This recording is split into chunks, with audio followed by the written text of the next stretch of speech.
Hello, welcome back. I am Kim the Mystic, where things are mystical, magical, and beyond intellect. This is episode 5 of the shadowwork series for beginners. If you are new here, welcome. Go ahead and subscribe and watch the earlier episodes, especially episode 3, Who Hurt You? Because that one cracked out a lot of emotional truth. But today, we are going to talk about triggers. And we're going to talk about triggers not as enemies, but as emotional GPS signals. So let's get into it.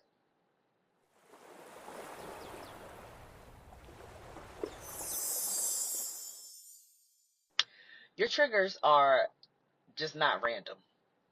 They're actual maps pointing in the places where your inner child still does not feel safe. Think about that irritation, that anxiety, that full body shutdown. Those actually aren't overreactions. They're reminders.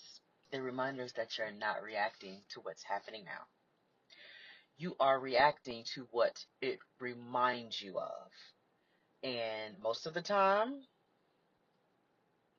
it reminds you of a moment you didn't have control, where you didn't have protection, and where you didn't have a voice. Which brings us to the next portion. Journal prompt number 1. What recent reaction felt bigger than the moment? Like something old that was resurfacing. And while you're thinking about that, let's break this down.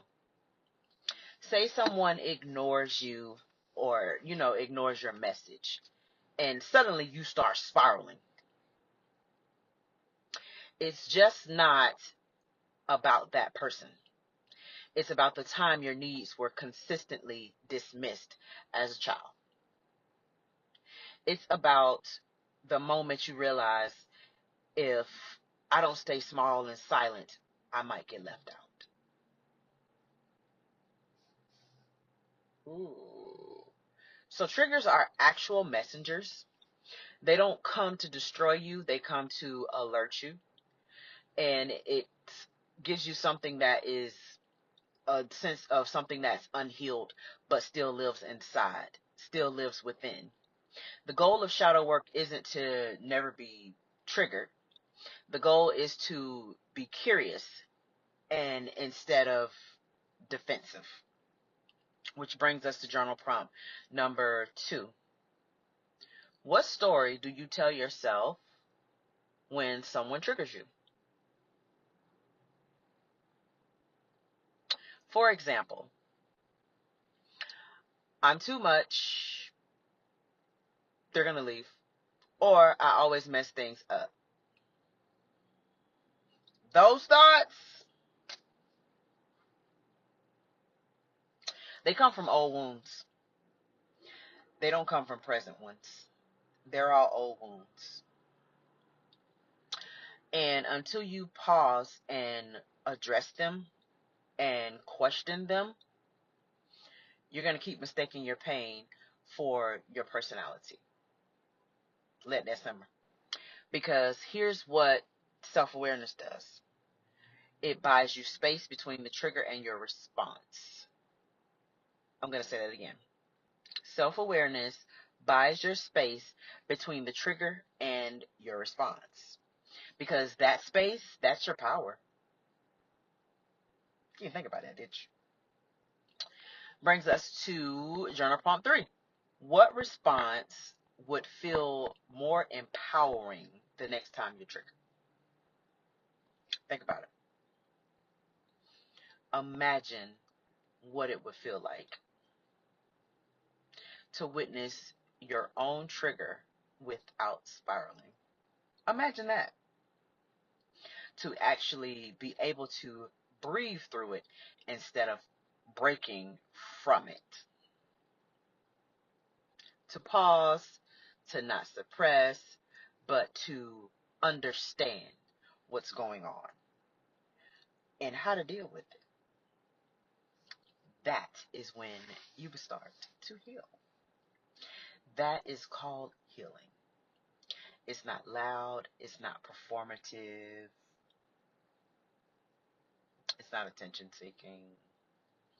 It's those quiet moments where you chose awareness instead of autopilot. So the next time something pokes at your nervous system, just don't react. Ask, what exactly is this trying to teach me about myself? What needs my attention right now?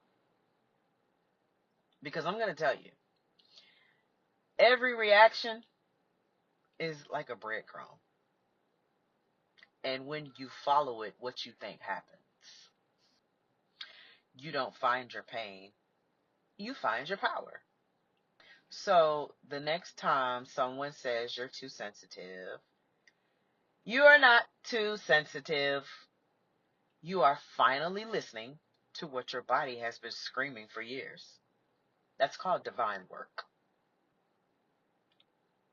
And I'm actually proud of you for doing it.